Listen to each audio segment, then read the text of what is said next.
Hello dear students, welcome to magnet brains. मैं संचिता जैन आपके SST educator आज के सेशन में लेके आई हूँ आप सभी के लिए क्लास 10th बोर्ड स्टूडेंट्स के लिए सामाजिक विज्ञान में राजनीति विज्ञान का चैप्टर नंबर 3। आपके चैप्टर का नाम है जाति, धर्म और लैंगिक मसले और आज हम पढ़ने वाले हैं इसका पहला टॉपिक का नाम है लैंगिक मसले और राजनीति। तो आज के इस बेहतरीन सेशन को शुरू करने से पहले आप सभी से रिक्वेस्ट है कि जल्दी से जल्दी और ज्यादा से ज्यादा आज की इस वीडियो को आप सभी लाइक कर दें, शेयर कर दें, साथ ही साथ चैनल को सब्सक्राइब भी कर दें, क्योंकि मैग्नेट ब्रेन्स प्रोवाइड कराता है आपको क्लास 6 से लेके क्लास 12 तक के सारे courses free of cost, high quality education के साथ, फुल्ली ऑर्गेनाइज्ड कंप्लीट कोर्स के साथ। जी हाँ, हम आपके लिए कई सारे टॉप कोर्सेज हिंदी और इंग्लिश दोनों मीडियम में प्रोवाइड कराते हैं। सीबीएसई बोर्ड के साथ साथ MP board, UP board, Bihar board, Delhi board, Rajasthan board के सिलेबस को भी कवर कराया जाता है। काफी सारे स्पेशल कोर्सेज भी हमारे पास, जैसे कि वैदिक मैथ्स, क्रैश कोर्स और स्पोकन इंग्लिश, और इतने सारे कोर्सेज आपको एक ही जगह, एक ही सिंगल प्लेटफॉर्म पर हाई क्वालिटी एजुकेशन के साथ, फुली ऑर्गेनाइज्ड कंप्लीट कोर्स के साथ एकदम फ्री ऑफ कॉस्ट मिलने वाले हैं। चलिए तो शुरू करते हैं आज का ये बेहतरीन सेशन आपके लाइक और शेयर के साथ। ऑलराइट, चलिए तो टॉपिक का नाम क्या है? लैंगिक मसले और राजनीति। ठीक है, लैंगिक मसलों की जब बात आती है, जेंडर डिस्प्यूट की जब बात आती है, तो सीधी सी बात है कि मेल और फीमेल की बात हो रही है यहाँ पर, यानी कि स्त्री और पुरुष के बीच की बात हो रही है, उनके भेदभाव की बात हो रही है।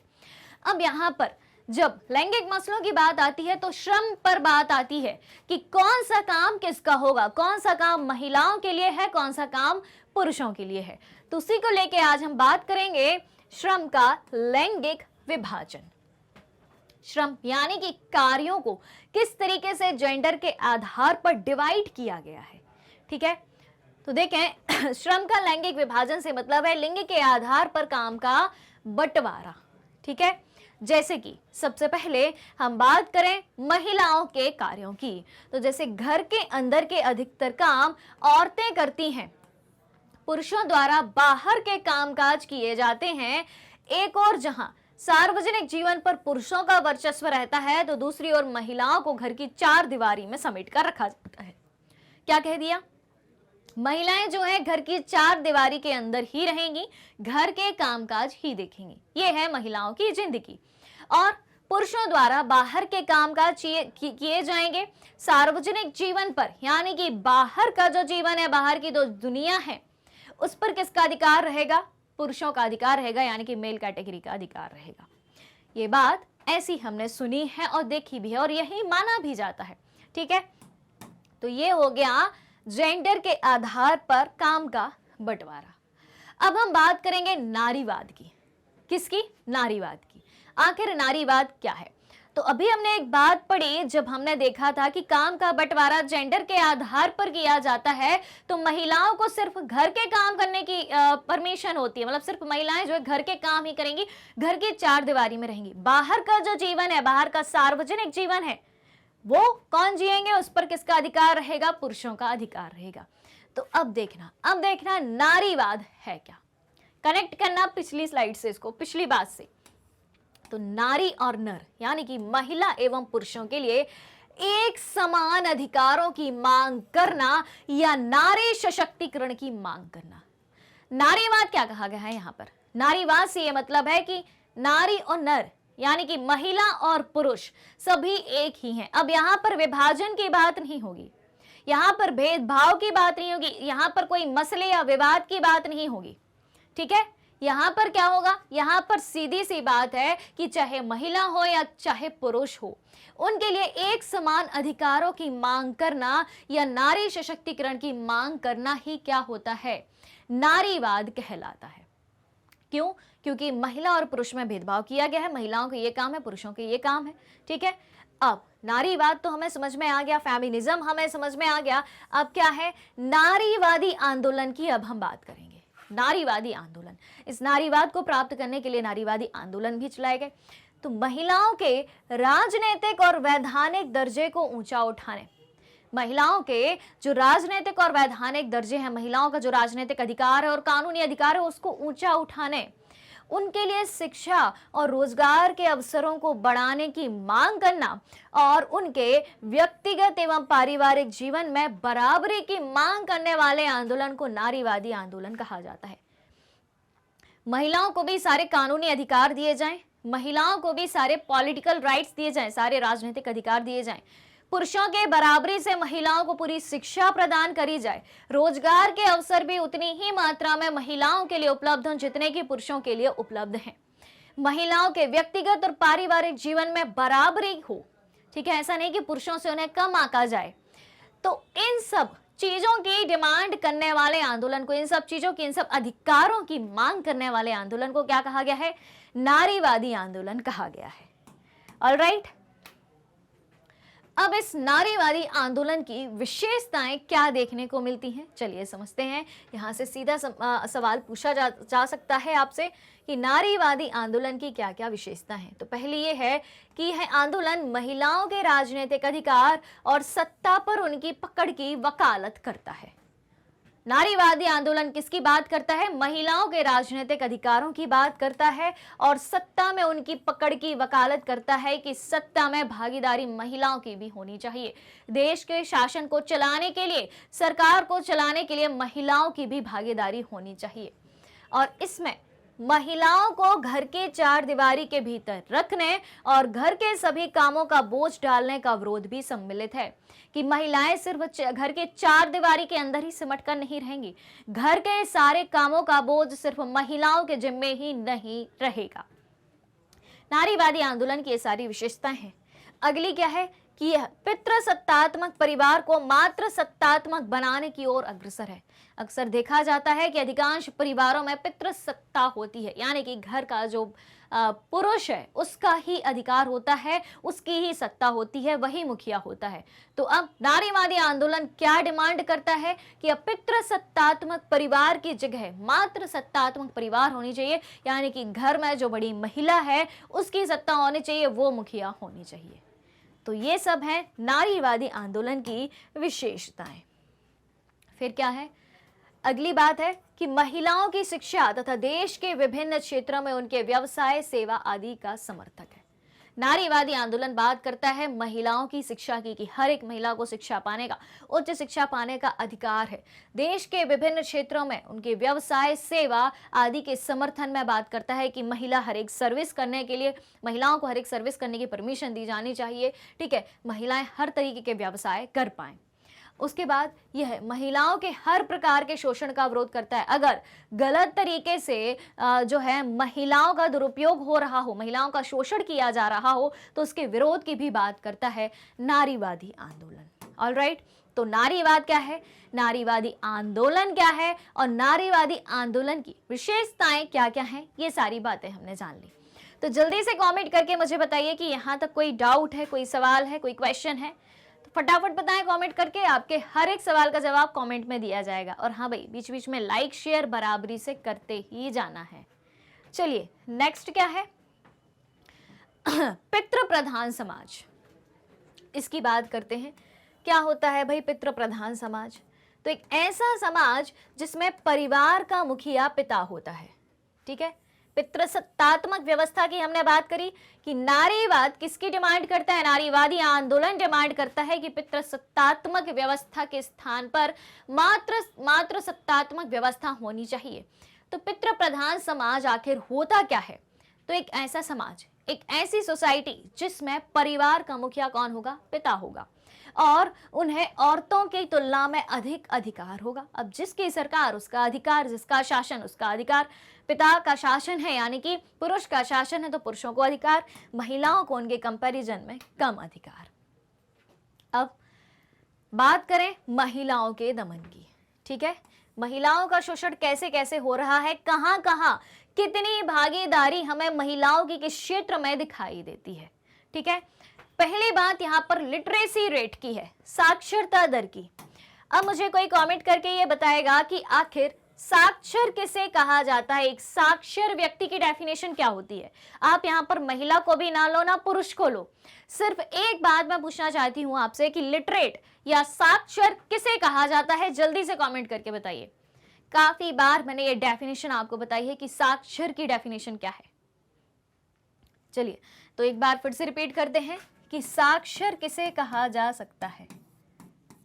साक्षर, यहां पर ना बात महिला की है ना पुरुष की है, एक इंसान की बात होगी। अब यहां पर साक्षर यानी कि 7 वर्ष, एक आयु निर्धारित करी है 7 वर्ष या उससे अधिक, कम से कम 7 वर्ष या उससे अधिक आयु का व्यक्ति जो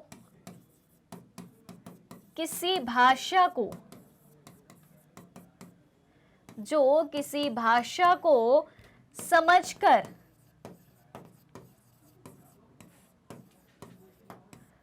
पढ़ व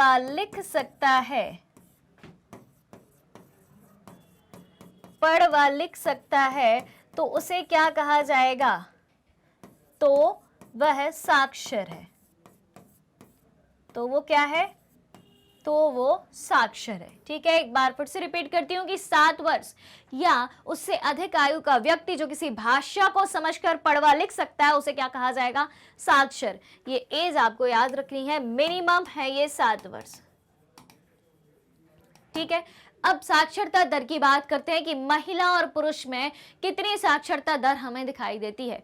तो महिलाओं में, आंकड़ों के अनुसार महिलाओं में साक्षरता की दर 54% है, जबकि पुरुषों में 76% देखी गई है। कितनी? महिलाओं में जहां सिर्फ 54% और पुरुषों में कितनी? 76%, यानी कि 22% ज्यादा है पुरुषों में साक्षरता दर महिलाओं के कंपैरिजन में। फिर ऊंचा वेतन, ऊंची स्थिति के पद, इस क्षेत्र में पुरुष महिलाओं से बहुत आगे है। ऊंचा वेतन और ऊंची स्थिति के पद, जो भी नौकरियां हैं, चाहे सरकारी नौकरी चाहे गवर्नमेंट नौकरी हो, यहाँ पर ऊंची स्थिति के पद और high salary, high paid salary किसको दी जा रही है? पुरुषों को दी जा रही है। महिलाओं को ना ऊंची स्थिति के पद मिल रहे हैं, ना ही उन्हें पुरुषों के बराबर सैलरी मिल रही है। काम सब बराबर कर रहे हैं। फिर असमान लिंगानुपात, अब यहाँ पर जेंडर रेशियो की बात कही गई है कि महिला और पुरुषों के जो जेंडर रेशियो है, ठीक है, वो इक्वल नहीं है। कैसे? अभी भी प्रति 1000 पुरुषों पर महिलाओं की संख्या कितनी देखी जाती है? 919। ये क्या है? जेंडर अनइक्वालिटी को दिखाता है ये कि 1000 पुरुष हैं और महिलाएं कितनी मौजूद हैं? 919। प्रति 1000 पुरुषों पर हमारे देश में 919 महिलाएं देखने को मिलती हैं। ठीक है, क्लियर हो रही है? क्यों? क्योंकि महिलाओं की अगर हम बात करें कि महिलाओं का रेशियो इतना कम क्यों है, तो जन्म होते ही या जन्म से पहले ही बेटी को मार दिया जाता है। तो कहाँ से होंगे इतनी बेटियां, लड़कियां और महिलाएं? कहाँ से जेंडर रेशियो इक्वल होगा? ठीक है, ये सारी बातें जो है हमें देखने को मिलती है, जो सारी चीजें महिलाओं के दमन को स्पष्ट रूप से दिखाती हैं। घरेलू और सामाजिक उत्पीड़न, घरेलू हिंसा का शिकार होती हैं, घरों में महिलाओं को परेशान किया जाता है। सामाजिक दृष्टि से भी महिलाओं को आगे बढ़ने का मौका बहुत कम दिया जाता है। उसके बाद जनप्रतिनिधि संस्थाओं में कम भागीदारी अथवा कम प्रतिनिधित्व। अब यहाँ पर जनप्रतिनिधि संस्थाओं से क्या मतलब है? जनप्रतिनिधि संस्थाएं यानी कि हमारे देश की राजनीतिक संस्थाएं, हमारे देश की संसद में हमारे देश की लोकसभा, राज्यसभा।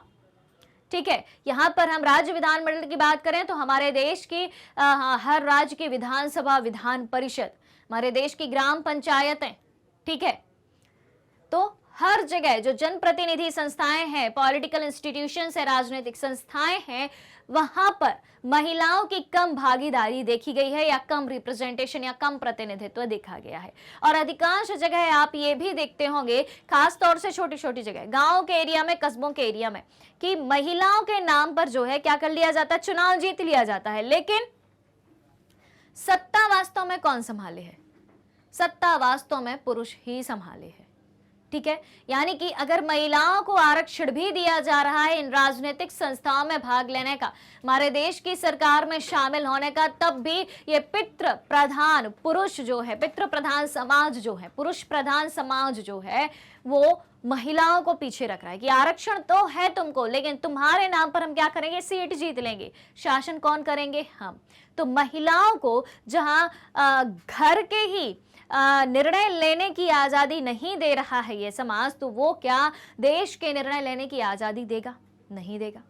ठीक है। अब आप कहेंगे कि हमारे देश के वर्तमान राष्ट्रपति तो एक महिला ही है, तो महिलाओं को उतने ऊंची पोस्ट पर जाने के लिए कई बार लड़ना भी पड़ता है। इवन महिलाओं को अगर स्कूल भी जाना है, एक बच्चे को स्कूल भी जाना है, तो उसके लिए भी उसको लड़ना पड़ता है। लड़के ही हम आगे बढ़ पाते हैं, बिना उसके नहीं कि हाँ भाई जैसे पुरुष आगे बढ़ रहे हैं महिलाएं भी उतनी तेजी से आगे बढ़े। यानी कि काफी सारी बंदिशें हमारे ऊपर लगी होती हैं। क्यों? क्योंकि हम महिला हैं, इस कारण से। ठीक है, तो घरेलू और सामाजिक उत्पीड़न का सामना महिलाओं को करना होता है। जनप्रतिनिधि संस्थाओं में कम भागीदारी महिलाओं की देखी जाती है, कम प्रतिनिधित्व देखा जाता है। फिर महिलाओं में पुरुषों की तुलना में आर्थिक आत्मनिर्भरता भी हमें बहुत कम देखने को मिलती है। ठीक है, कि आर्थिक रूप से महिलाएं खुद पर डिपेंड हो। अधिकांश रूप से हमने ये देखा है कि आर्थिक रूप से महिलाएं पुरुषों पर ही डिपेंड है। वो ही कमा के लाएंगे और जो उनको दे देंगे उसमें से वो खर्चा कर लेंगे, एक तरीके से ये माना जाता है। ठीक है, और देखने को भी मिलता है।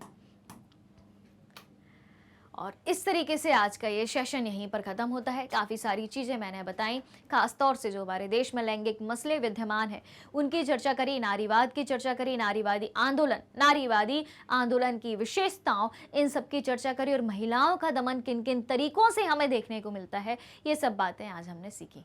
उम्मीद है सारी बातें आपको समझ में आ गई होंगी। अगर कहीं भी कोई भी डाउट है तो जल्दी से कॉमेंट करके मुझे बताइए, आपके हर एक सवाल का जवाब आपको दिया जाएगा। तो अगर आप हमारे डेली के लाइव सेशन और रिकॉर्डेड सेशन से जुड़ना चाहते हैं, सारी चीज़ें उपलब्ध है मैग्नेट ब्रेन्स के यूट्यूब चैनल, वेबसाइट और एप्लीकेशन पर। मैग्नेट ब्रेन्स इंडिया का number 1 100% free online education platform है। इसके अलावा अगर आप ई बुक्स और ई नोट्स भी चाहते हैं, उसकी लिंक भी वीडियो के डिस्क्रिप्शन बॉक्स में दी गई है, वहाँ से आप अवेल कर सकते हैं। सारी चीज़ें सारी जानकारी के साथ प्राप्त कर सकते हैं। हमारे पास आपके लिए कई सारे टॉप कोर्सेस इंग्लिश और हिंदी दोनों मीडियम में उपलब्ध हैं। सीबीएसई बोर्ड के साथ साथ Delhi, Bihar, UP, MP, Rajasthan board के सिलेबस को भी कवर कराया जाता है। काफ़ी सारे स्पेशल कोर्सेज हैं हमारे पास, जैसे कि वैदिक मैथ्स क्रैश कोर्स और स्पोकन इंग्लिश, और इतने सारे कोर्सेज आपको एक ही जगह, एक ही सिंगल प्लेटफॉर्म पर हाई क्वालिटी एजुकेशन के साथ, फुली ऑर्गेनाइज कंप्लीट कोर्स के साथ एकदम फ्री ऑफ कॉस्ट मिलते हैं।